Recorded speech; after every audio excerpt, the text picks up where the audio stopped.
Austin ISD is bracing for a possible state takeover after two middle schools received an F rating for the fifth year in a row. Tomorrow, the Texas Education Agency will release those school ratings to the public. Tonight, KVUE Shay Lawson is looking at what could come next. She's live at Austin ISD headquarters. Shay?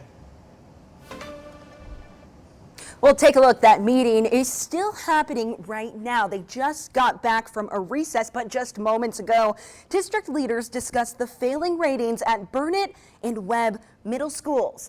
I spoke with Houston and Fort Worth parents and educators about what happens when state intervention reaches the classroom.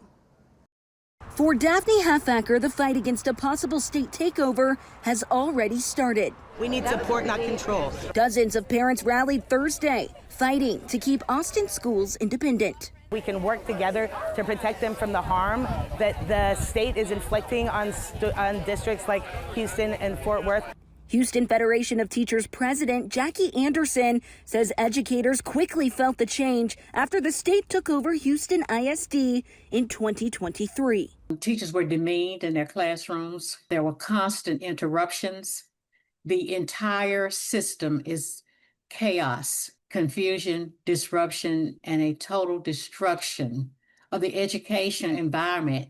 She says that change reached directly into teachers' classrooms. They couldn't use textbooks. He removed all the textbooks from the classroom. They had worksheets and slides for everything. She says thousands of teachers eventually left Houston ISD. Many of our teachers who got out of their contracts in the beginning told me explicitly they were leaving because they felt that they were committing educational malpractice. And you're replacing these, we started to find out, with non-certified teachers. Fort Worth ISD parent Mark Istook says he's now watching his own district go through that transition.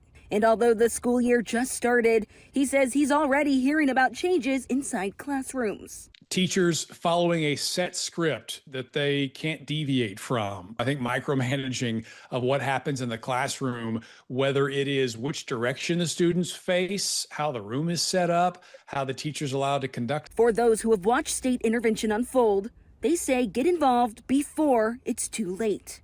To Austin, do not ever give up on your children. Talk to the principal, talk to as many educators as you can, get their perspective. These are people who have dedicated their lives to teaching our kids, and they are on the front lines of what feels like a war against public education. TEA offers school districts an appeal process, and the deadline to submit one is early September.